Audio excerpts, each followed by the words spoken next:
కాసేపు ముందే 'game changer' movie నుంచి ఇంకా ఈ సినిమా 30 రోజుల్లో మనం అయితే చూడబోతున్నామని పోస్టర్ అయితే వదిలినారని చెప్పొచ్చు. నిజంగా పోస్టర్ అయితే అరాచక లెవెల్ అయితే ఉందని చెప్పొచ్చు.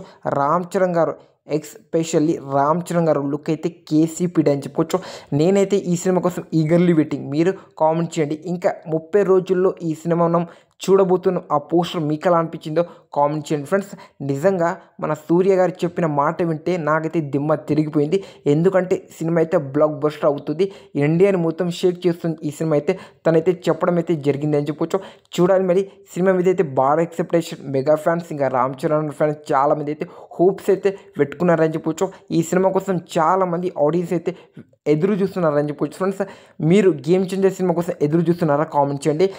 ఈ సినిమా అయితే ఇంకా 30 రోజుల్లోనే మనం అయితే చూడబోతున్నాం. నాకైతే చాలా వెయిట్ చేస్తున్నా ఈ సినిమా కోసము.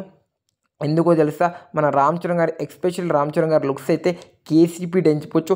చూడాలి మన రామ్ చరణ్ గారిని ఎమోషన్ని, యాక్షన్ని చాలా అంటే డిఫరెంట్ క్యారెక్టర్లో చూపించడానికి మన శంకర్ గారు అయితే ఈ సినిమా అయితే తీస్తున్నాడని చెప్పుకోవచ్చు. నేనైతే ఈ సినిమా కోసం ఈగర్లీ వెయిటింగ్. మళ్ళీ చెప్తున్నా, సినిమా కోసం ఈగర్లీ వెయిటింగ్.